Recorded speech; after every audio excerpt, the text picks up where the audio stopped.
Welcome my dear children to the part 2 of today's session.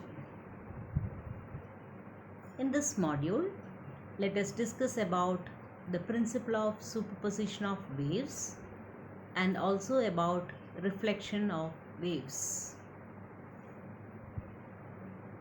The principle of superposition of waves describes how the individual waveforms can be algebraically added to determine the net waveform. This waveform tells us about the overall motion of the wave. It doesn't tell us about the individual particles of the wave. Example of superposition of waves is reflection of waves. Now let us consider case 1 in which two waves are in phase with each other. That is, they have the same amplitude, same angular frequency and same angular wave number.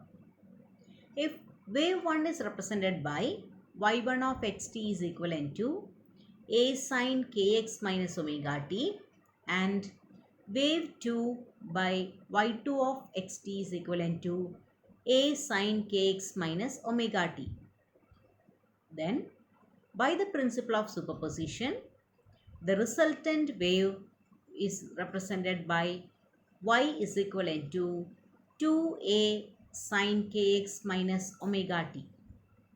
This wave will also be in phase with both the individual waves, but the amplitude of the resultant wave will be more.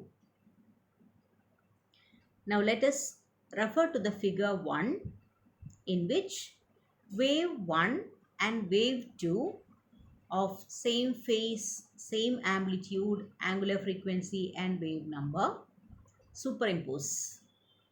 Then the resultant wave is given by the third small figure in which the amplitude will be twice as that of the individual wave. In the second figure, you can see two waves, wave 1 and wave 2, approaching each other in opposite direction. Then when they superimpose, the resultant wave will be given by twice its amplitude, which is represented in pink color in the given figure, and after superimposing, they will travel along their same direction towards the opposite sides.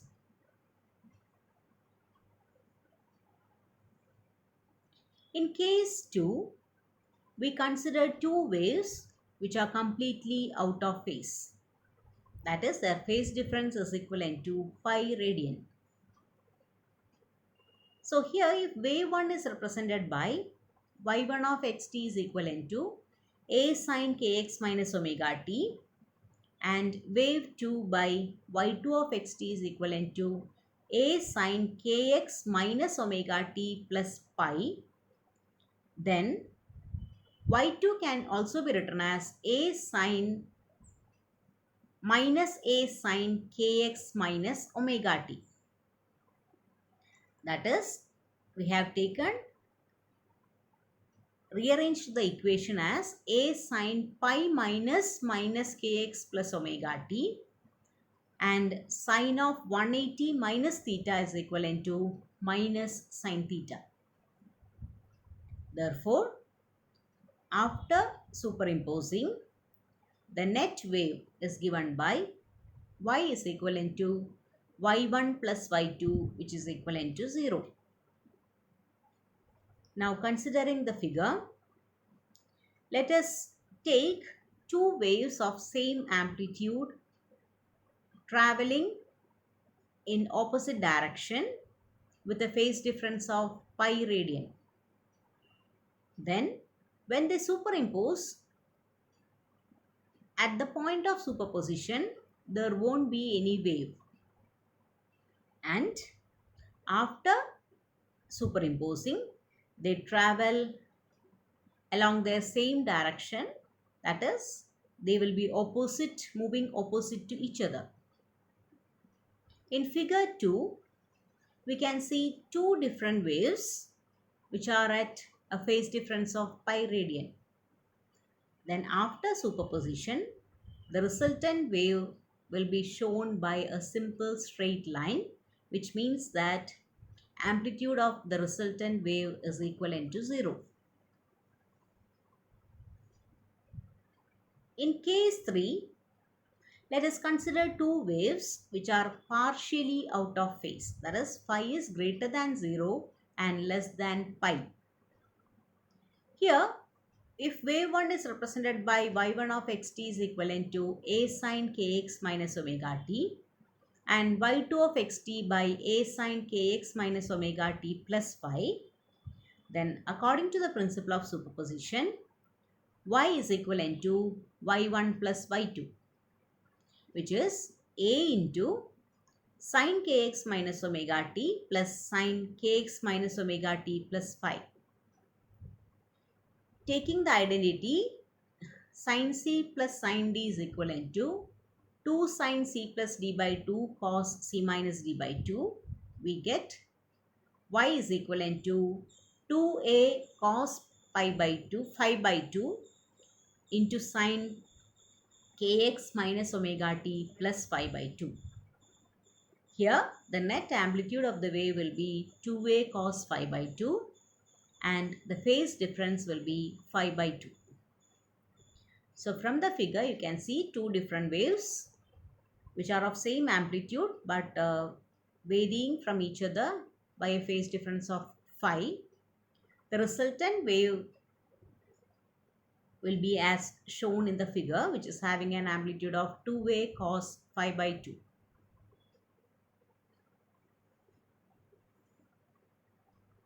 Now let us discuss about the reflection of waves.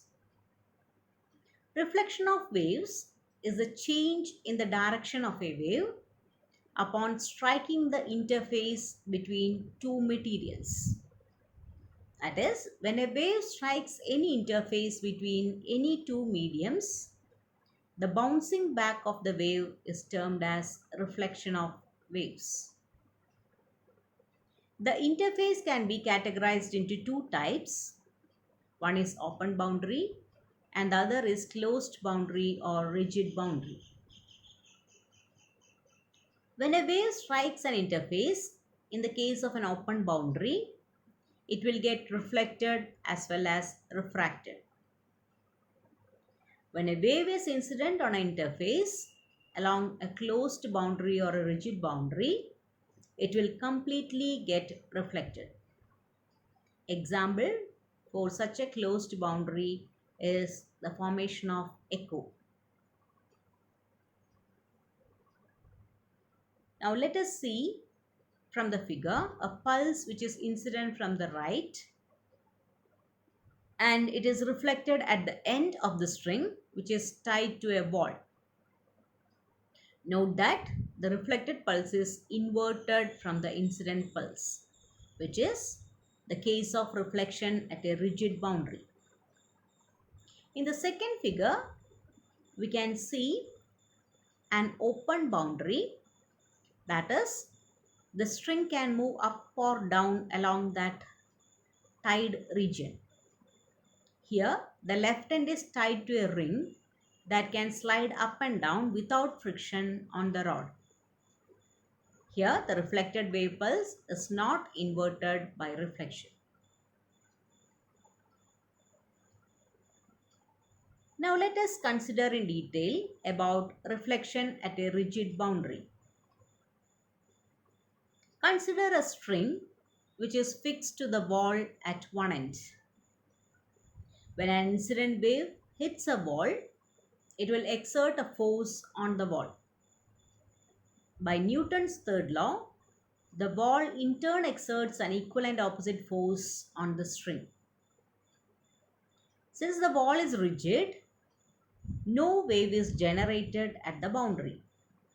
That is, amplitude at the boundary is 0. As both the reflected wave and incident wave are completely out of phase at the boundary, we can take phi is equivalent to pi.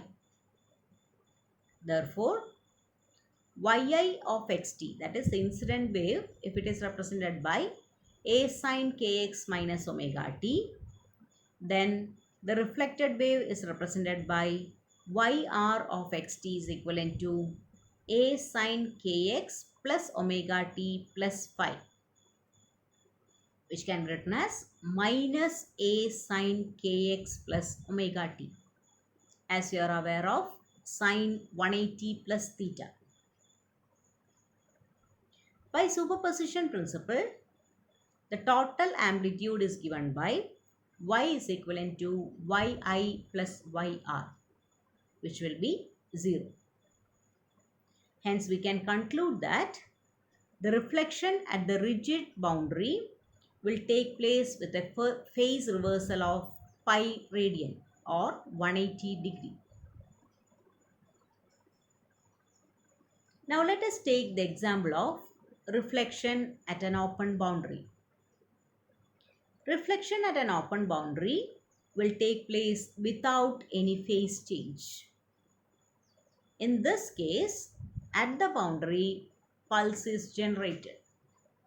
Therefore, amplitude at the boundary is maximum. This means that reflected and incident wave are in phase with each other. That is, their phase difference phi is equivalent to 0. If the incident wave is represented by yi of xt is equivalent to a sine kx minus omega t, then reflected wave is given by yr of xt is equivalent to a sine kx minus omega t. By the principle of superposition, net amplitude y is equivalent to yi plus yr, which is 2a sine kx minus omega t. Hope you might have got an idea about reflection of waves. Thank you, dear students.